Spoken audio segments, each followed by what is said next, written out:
И снова всем здравствуйте! Вы на канале Шитие Мое. Мы с вами продолжаем работать с нашим упрощенным жакетом. Однако мою работу упрощенной не назовешь. Это уже 6-я часть нашего проекта. И в этой части мы с вами поговорим о подкройном бачке и о рельефах.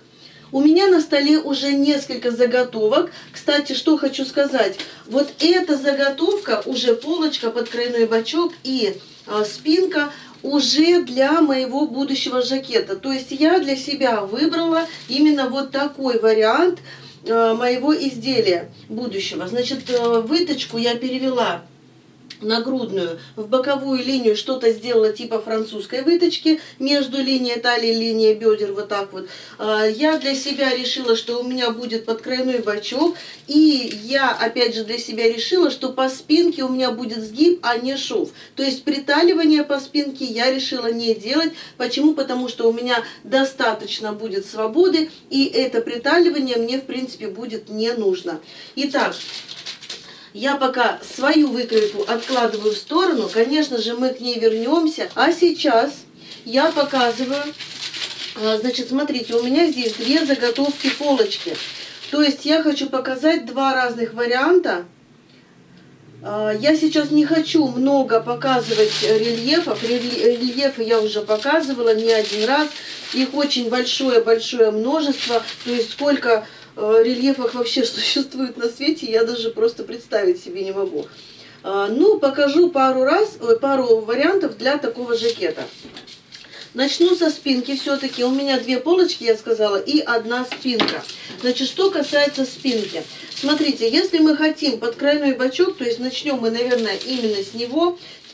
И чтобы нам с вами прорисовать подкройной бачок, нам нужно соединить эту линию. То есть нам нужно, во-первых, выточку перенести в любое место, куда вам угодно, только чтобы закрылся боковой срез. Значит, я для начала, ну можно вот здесь, да меньше резать. Я вот так сейчас разрезала, соединю выточку и соединю, ну вот так вот пару наклеечек сделаю, соединю по бокам нашу выкройку.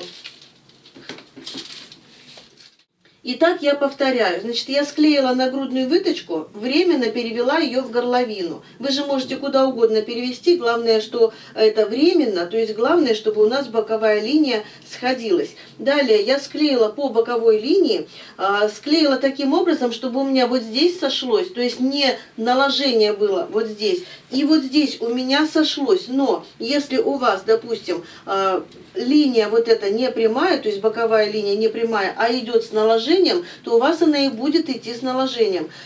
Тут нужно будет обратить на это внимание, когда мы с вами будем кроить бачок. Смотрите, я вот здесь не вырезала пройму, чуть позже объясню почему. То есть советую вам тоже сделать то же самое. И это опять же, если мы будем дополнительно делать рельефы. Если рельефов не будет, то эту линию просто можем вырезать и не париться. Значит, что мы делаем дальше? Я беру линеечку. Вот она наша, так, вот так. Вот она наша пройма по спинке. Я ее тут не прорисовала, так. Пройма по спинке. Смотрите внимательно, я прикладываю к пройме, прям вот так, прикладываю линеечку, ну, чтобы она у меня шла ровно. То есть, либо мы ориентируемся на центр спины, либо на центр бока.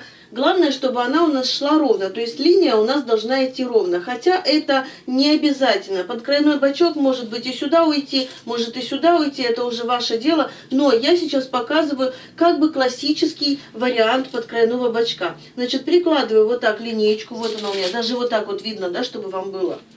И я ориентируюсь на центр бока, я провожу пока пунктирную линию, то есть это одна сторона моего бачка. Что касается передней части, значит, смотрите, задняя часть, то есть по спинке у меня вот она, да, вот здесь вот соединяется, то есть вот она ширина как бы спины, и мы дальше продляем эту линию, но она у нас пока временная. Что касается полочки, по линии полочки подкройной бачок должен начинаться ниже, то есть вот он уровень, вот так мы прорисуем, вот он уровень нашего бачка по спинке. А по полочке, во-первых, он должен быть ниже, а во-вторых, он должен, вот она ширина груди, а он должен хотя бы на сантиметр уходить в сторону. Поэтому я сейчас вот так, то есть не ориентируюсь на глубину проймы, да, а вот именно вот сюда. И также ориентируюсь на боковую, на центр бока, то есть, ну, боковую линию, да. Вот, я прорисовала, опять же, вот она временная моя пунктирная линия бока. Можно, в принципе, проверить ширину. Мне кажется, я тут немножечко накосячила. Ну, буквально на 3 миллиметра я, да, скосила. По-моему, вот эту сторону. Ну, это тоже 3 миллиметра, в принципе, роли не играет, но хочется все-таки, чтобы все было ровно и красиво. Теперь вот эти части, вот эти уголочки мы должны с вами немножечко смягчить, то есть буквально на 1 сантиметр, даже вот так вот возьмем, 1 сантиметр от вот этой линии, 1 сантиметр в сторону проймы, и здесь 1 сантиметр в сторону проймы. То есть вот эти точки я плавненько-плавненько вывожу вот сюда. Просто для того, чтобы была красивая линия. Я надеюсь, видно. Я хотела маркеры поменять, но все-таки забыла. Теперь, опять же, вернемся к тому, что мы с вами будем приталивать или не будем приталивать. Несмотря на то, что у нас большая свобода, приталенность, в принципе, не помешает. Да? То есть, если вы хотите подчеркнуть свою фигуру, вы можете сделать это в любом случае. Допустим, вы оставляете по спинке, сколько у вас, 1, 2, 1,5 сантиметра, ваше дело. Допустим, вы можете оставить выточки, да, я просто их вот так вот прорисовала, центр, да, и раствор. Я, допустим, их, ну, пока я их не беру во внимание. Может быть, вы оставите выточки. И еще вы можете вот это приталивание, которое у нас было по боку, сейчас-то оно у нас как бы все, его нет, мы его убрали. Но мы можем перенести это приталивание в вот эти стороны нашего подкройного бачка. Допустим, у меня здесь по 2 сантиметра с каждой стороны. Поэтому, ну, то есть всего 4 по 2 сантиметра с каждой стороны от центра бока.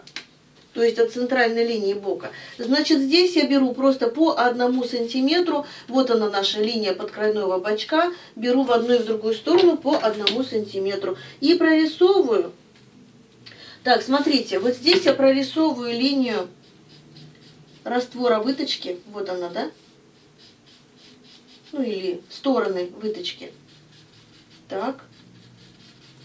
А сюда вниз, если у вас идет наложение, вы должны учитывать это наложение. То есть, допустим, если у вас идет бедро, вот чтобы мне не портить выкройку, допустим, вот она у нас линия бока идет, и она у вас уходит вот сюда. И здесь тоже, вот сюда. И вот это наложение вы должны учитывать. Допустим, что у меня тут получилось? 5 сантиметров. Значит, 5 сантиметров мы делим пополам, то есть 2,5. Далее 2,5 мы делим еще раз пополам. И вот она наша линия бачка. С одной стороны 1,25 и с другой стороны 1,25. То есть мы с вами вот таким образом прорисовываем нашу выточку с учетом вот этого наложения. Смотрите, вот оно у вас будет, вот она идет подкройной бачок, переходит сюда и уходит вот сюда. Вот это будет подкройной бачок. Дальше спинка. Значит, вот начинаем спинку, ведем, ведем, ведем, выточка, и вот сюда у нас выходит спинка. А как вы будете кроить на ткани, то есть мы можем вот таким образом, я уже показывала, вырезаем наши детали, и получается, что мы без всяких доклеек можем, в принципе, вырезать наши детальки. То же самое здесь. Отсюда откладываем 1,25 сюда, 1,25 сюда, но это если с учетом того, что я взяла цифру, да, свою, ну, придумала 5 сантиметров. Все, и вот у нас получается, вот он будет идти подкройной бачок с выточкой и уходит сюда на полочку. И полочка, вот она у нас идет, полочка с выточкой, и уходит она на подкройной бачок. Я надеюсь, понятно, да? Подкройной бачок. Вот если вот так вот спрятать, вот он у нас будет подкройной бачок. Вот он и вот он. Вот он. И то же самое полочка. Мы вот это убираем и вот это убираем. Вот она, наша полочка и спинка. В общем, я надеюсь, что все понятно. Если непонятно, обязательно пишите комментарии, задавайте вопросы, разберем все до мелочей. И сейчас мы с вами перейдем к рельефам. Кстати, что хочу сказать. Если у вас большой размер, то вам, конечно, рекомендовано рельефы, и причем чем больше, тем лучше. То есть чем больше линий вот таких вот вертикальных, тем будет идеальнее сидеть на вас изделие. Если у вас размер маленький или большой, то это делать, то есть рельефы не обязательно, если есть подкрайной бачок. Но если вы хотите, вам никто не может запретить. Вы что хотите, то и воротите. Итак, мы начнем. Начнем, наверное, с того, что давайте рассмотрим, где у нас располагаются наши выточки талиевые. Вот здесь я специально прорисовала две линии, когда я рассказывала, да, что можно сдвинуть, можно оставить на месте.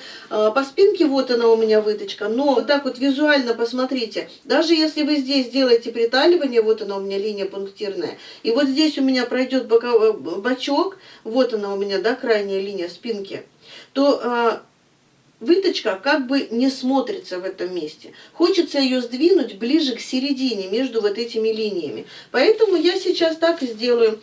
Вот так измеряем, делим пополам, ну приблизительно, да, вот у меня получается. И вот здесь я буду прорисовывать, это у меня будет центр моей выточки. Я ее рисую до конца вот здесь.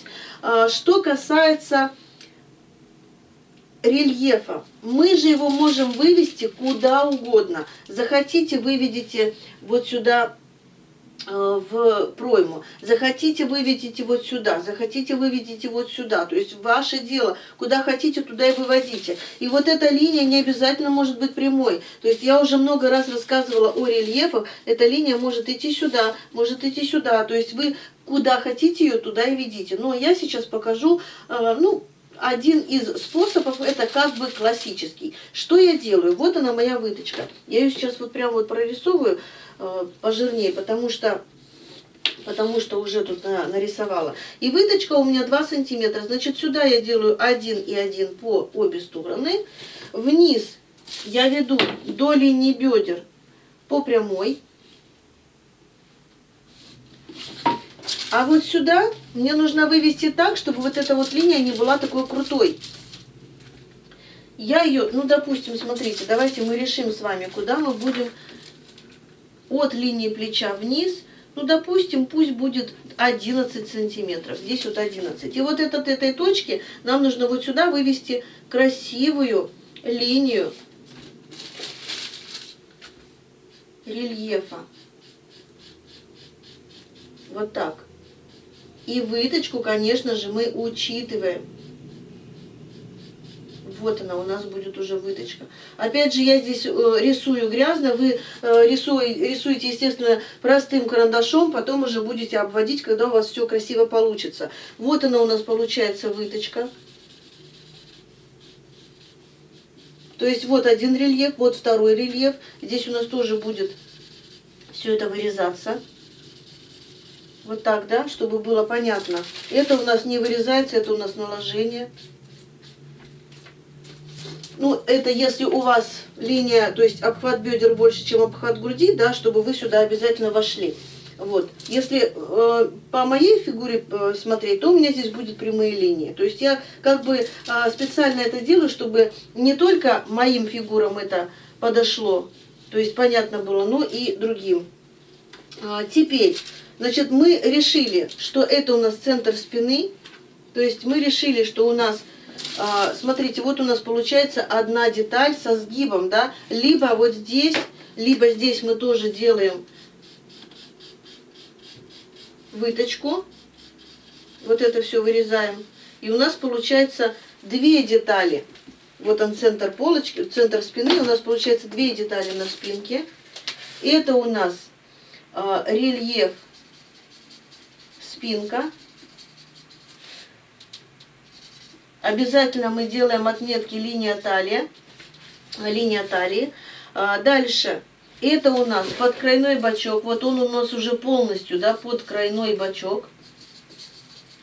То есть он у нас будет цельная деталь. тоже отмечаем как бы контрольные точки. И теперь мы с вами переходим на полочку. Здесь я откладывала 11 сантиметров, ну, чтобы было красиво, гармонично смотрелось сбоку, то есть везде, да, вы будете крутиться, чтобы линии не плавали. Мы тоже отложим 11 сантиметров от высшей точки, то есть от крайней точки плеча вниз. Я откладываю 11 сантиметров. И теперь, смотрите, теперь все зависит от выточки. Если у вас выточка, когда она у нас открыта в боковом срезе, если выточка 1-2 сантиметра, то от центра, вот он у меня центр, да, вот он, от центра можно отложить вот сюда 0,5, 1, то есть чуть-чуть отклониться, но не сильно. Если выточка больше 3 сантиметров, то мы откладываем от центра примерно 2-4 сантиметра. Я для своего размера откладываю 3. Вот здесь у меня будет 3. И теперь отсюда, сюда, дальше сюда и вниз я должна провести красивую линию рельефа. Но она у меня не должна быть вот такой вот. Потому что вот здесь у меня будет пузырь. Она должна вот здесь, отсюда, от точки 11, идти плавненько, плавненько, плавненько через точку 3. Дальше я выхожу к центру моей выточки. Видите, она у меня какая плавненькая идет. И уже мы прорисовываем выточку. Опять же, вниз она идет по прямой. У меня это, по-моему, по 1 или по 0,5, уже не помню.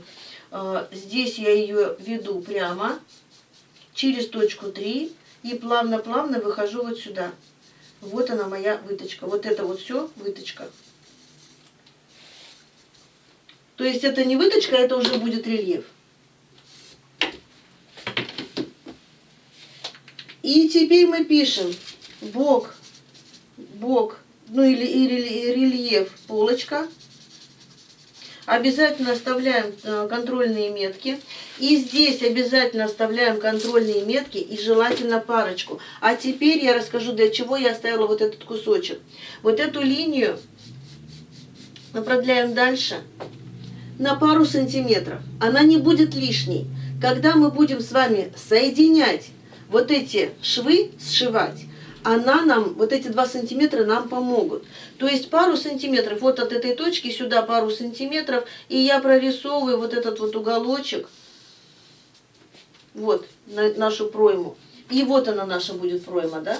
То есть вот это вот у нас отдельная часть, а вот это вот отдельная часть. Я сейчас вырежу, все будет понятно. Когда мы сошьем вот этот шов, когда мы уже поймем, что все нормально, все идеально, кстати, вот здесь тоже может быть, вот здесь. Почему? Потому что вот даже промерьте по одной стороне выточки и другую сторону выточки. У вас немножечко будет, ну, может быть, на спинке не так сильно будет видно, а на полочке будет, особенно если выточка такая достаточно большая. Так, здесь 55,5, а если я веду по другой стороне, то у меня получается 54,5, то есть на 1 сантиметр. Поэтому сюда тоже можно добавить 1 сантиметр. Вот сюда.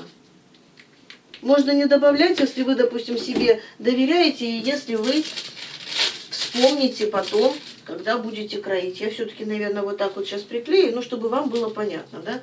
Вот так приклею, и вот эту линию именно под крайной бычок 1 сантиметр я добавляю. Вот она была линия, а вот тут вот я добавляю 1 сантиметр.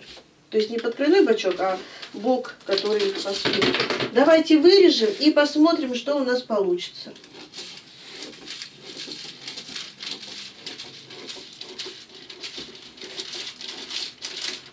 Видите, получается, сейчас за счет того, что мы здесь сдвинулись, у нас получается плавная линия. А если бы мы не сдвинулись, и вот так вот мы его ведем сюда до центра и ведем вниз, у нас получается острый угол. И мы его должны в любом случае смягчить. Но, допустим, я для своей фигуры, но мне не нравится, как оно вот здесь вот прям вот, ну, торчит, можно сказать, даже если я смягчаю. Поэтому я всегда сдвигаю, и у меня получается, вот где-то вот здесь будет проходить рельеф. И это очень красиво. То есть оно просто будет выглядеть красиво. Я сейчас прям вот вырежу и все вам покажу. Так, мы вырезаем вот эту часть.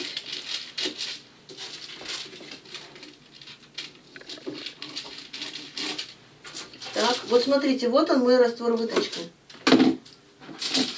я его возвращаю на место, то есть горловину, да, склеиваю, как она у меня была.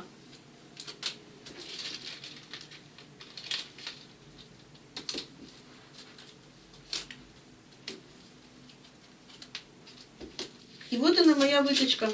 Вот она вся моя 6 сантиметров моей. Вот она. Понимаете? Вот так вот видно, да? Вот здесь она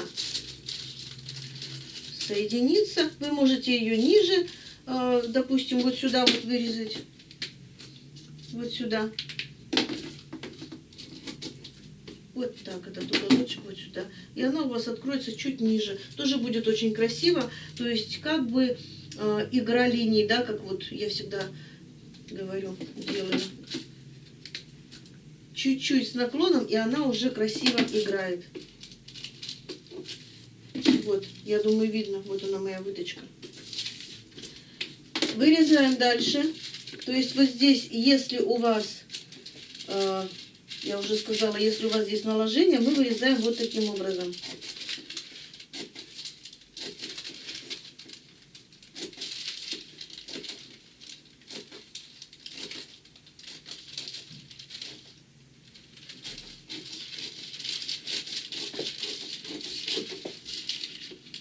Здесь мы добавляли уголочек.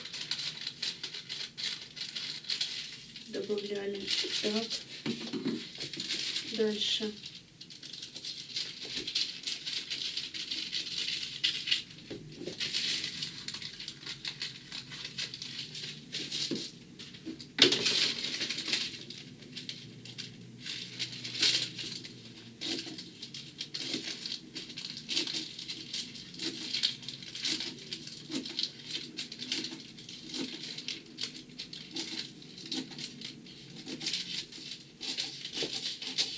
Видите, у нас какой красивый получается подкройной бачок.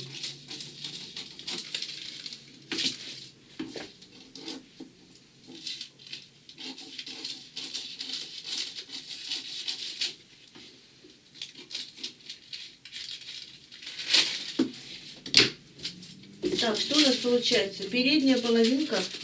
Вот она, передняя половинка. Дальше бок по переду. Подкройной бачок. Не забывайте, что здесь у нас вот идет расширение. Дальше я вырезаю бок по спинке. С учетом, конечно же, приталивания, с учетом выточки. И с учетом вот этого 1 сантиметра.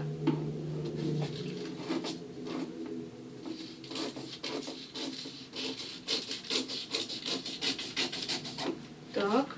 И мы с вами приталиваем по спинке. То есть у нас получается практически идеальное прилегание, но я, вспомните, когда мы строили выточки, я говорила, что по линии талии лучше дать больше свободы. То есть вот у нас как раз с учетом этой свободы.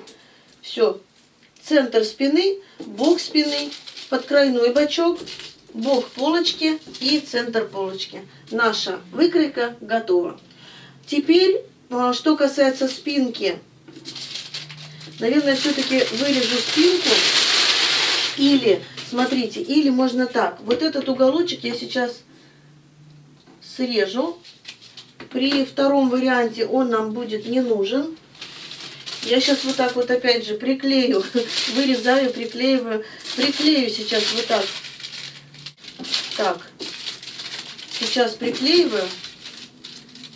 И будем рисовать новый, совершенно другой рельеф. Итак, я приклеила. И смотрите, теперь вот что я хотела сказать. Вот эта линия, она остается у нас на месте, то есть до линии талии. Так? А вверх вы можете, я уже сказала, мы можем провести ее, допустим, делим пополам нашу линию плеча. Допустим, мы, конечно, можем ее и сдвинуть сюда, и в горловину перевести, и куда угодно. Ну вот, допустим, мы с вами ее ведем вот к центру плеча. Вот она наша центр выточки. Вот мы ее ведем к одной стороне выточки и к другой стороне выточки. Вот. И мы прорисовываем новый рельеф. То есть, смотрите, смысл в том, что выточку мы сохраняем. При рельефе мы выточку сохраняем. Куда бы ее ни вели, вот эта выточка, она у нас сохраняется. И мы, конечно же, вырезаем с учетом вот этого вот. И то, что касается полочки, здесь уже можно вырезать. При таком рельефе не нужно вот это вот дополнительное кусочек кальки. Мы прикладываем, вот так соединяем плечико, заодно проверяем, сверяем нашу ширину плеча, все у меня сходится, и вот она, пожалуйста, мы ее просто переносим, да, и получается, что наш рельеф по полочке будет от вот этой точки идти. Куда он будет идти дальше, это уже тоже другой вопрос, но если мы точно через центральную точку поведем ее, то у нас будет некрасиво. Поэтому, ну то есть опять же здесь будет прямой, то есть острый угол. Здесь мы можем тоже отступить 2-3 сантиметра в сторону, а можем, ну, чуть меньше, да, то есть это уже, вот давайте вот сюда вот переведем, то есть примерно 1,5 сантиметра, вот. Здесь я веду по прямой, вот они мои 1,5 сантиметра, здесь по прямой. И дальше я опять же веду по прямой, у меня получается вот так, вот она моя выточка. Центр, да, выточки, и вот она идет, вот этот центр. И теперь прорисовываем стороны выточки. И сюда мы ее ведем вот так вот плавненько через центр. Вот получается, вот он будет наш рельеф. Опять же сохраняются все эти контрольные точки. И теперь мы переводим. Вот он у нас получается, где у нас перекресток. Мы сюда выводим нашу выточку нагрудную, то есть мы ее перерисовываем. Чуть-чуть у нас изменяется линии, да, чуть-чуть сдвигаются от центра. И вот так вот я сейчас вырезаю. Можно, в принципе, не вырезать, а просто склеить. Разрезаю здесь. Сейчас мы посмотрим, какой у нас будет рельефчик. Видите, он здесь не так, прям не такой прям острый получается, чтобы прям было некрасиво. Однако же все равно мы можем здесь с вами его смягчить.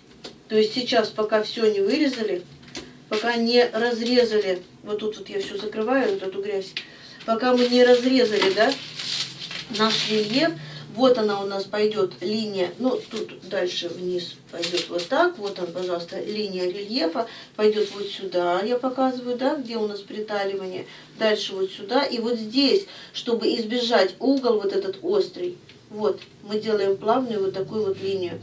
И, конечно же, она уходит сюда. Мы здесь заберем буквально каких-то 0,5 миллиметров. У нас достаточно свободы, тем более здесь у нас будет открыто вот в этом месте, да, у нас как бы свобода будет. Поэтому здесь эти 0,5 миллиметров роли никакой не сыграют. Вот я вырезаю. И у нас получается наша выточка переходит в рельеф, в плечевой срез. Опять же, место расположения выточки совершенно любое. Можно ближе к горловине, можно ближе к плечу. Вот посерединке, как я сделала. Вот здесь я тоже вот этот кусочек отрезаю, 0,5. Все, вот у меня получается еще один вариант. Единственное, что сюда мы с вами перенесем подкройной бачок. Это мы как бы делаем продолжение предыдущего варианта. Я просто сейчас вот так вот перенесу. То есть понятно, да? Будет у нас, сейчас вот так вырежу. Я здесь уже не буду вот эти зубчики вырезать, то есть здесь уже все понятно. Все, вот у нас получается две части полочки, уже немножко другие. Две части спинки можно, в принципе, вырезать. Подкройной бачок остается тот же. Видите, он немножечко, то есть линии немножечко видоизменяются, и жакет получится совершенно другой. Просто совершенно другой. Тем самым вы можете себе сшить несколько жакетиков с разными линиями по одному и тому, получается по одному и тому же крою. Я уже заболталась. Несколько жакетиков нашили с разными линиями, с разными рельефами. Я еще раз говорю, рельефы можно вести, допустим, вот отсюда точки центральной, то есть выше точки груди. Вот сюда можно вести, вот сюда можно вести. Его можно вывести в горловину, то есть куда угодно. Здесь тоже можно вывести в центр, куда угодно. Все, что хотите, то и воротите. Все в вашей власти, все будет правильно и красиво. Ну, я так коротко поговорю, что я сделала со своей выкройкой. И так, вот у меня получается тот же подкройной бачок. Вот она моя. То есть я рельефы здесь не учитываю. У меня будет максимально упрощенный, ну как максимально, тут уже даже, наверное, не совсем упрощенный, а просто он будет в работе, в пошиве упрощенный. А так-то он будет не совсем-то и упрощенный, он будет очень даже интересный. Я решила, вот сейчас, наверное, в двух словах я расскажу, что я сделала. Подкройной бачок мы только что с вами сделали. Я его сделала точно так же, как я показывала сейчас. По спинке, вот смотрите, подкройной бачок, у меня получается приталивание остается, да, вот оно, и это все. То есть я больше ничего здесь не приталиваю, я хочу свободный, совершенно свободный жакет. Поэтому по центру у меня будет сгиб. Сгиб. По центру спинки у меня будет сгиб. Дальше. Выточка. Смотрите, вот она у меня была выточка. Вот, допустим, чтобы выкроить подкройной бачок, например, вывести ее куда-нибудь сюда или сюда, вот я выводила сюда, вот у меня здесь заклеено, да. И дальше я хотела вывести чуть-чуть ниже, но потом решила, что я сделаю его, то есть выточку сделаю между линией талии и линией бедер. То есть вот прям посерединке. И у меня получится такая а-ля французская выточка. Все, я в принципе больше здесь ничего не делала, поэтому я не знаю, нужно ли делать дополнительное видео или вам будет этого достаточно, вот этих вот моих разговоров, да. То есть я думаю, что все понятно, в принципе, здесь. Линию горловины я не меняла, пройму я не меняла, линия талии, линия бедер, линия груди, все остается на месте. Вот здесь я сделала чуть-чуть меньше, то есть у меня было изначально 3 сантиметра, я убрала 0,5, оставила 2,5. То есть, ну, как бы не хочу сильно, чтобы здесь было. Хотя можно и оставить и так. Вот. Может быть, линию лацкана можно изменить. Ну, то есть я пока нет. Я вот оставила, сделала то, что сделала. В общем, я думаю, что не нужно будет дополнительного видео. А если вдруг у кого-то возникнут вопросы, как я тут что сделала, хотя я вроде все объяснила, показала, рассказала, если вдруг возникнут вопросы все-таки, то можете мне написать. Я обязательно отвечу на все вопросы. И на сегодня я с вами прощаюсь. Я надеюсь, что все было понятно. Я надеюсь, что все было полезно, то есть информация была полезной. И дождитесь следующего видео. В следующем видео мы наконец-то будем работать с тканью. На сегодня всем пока.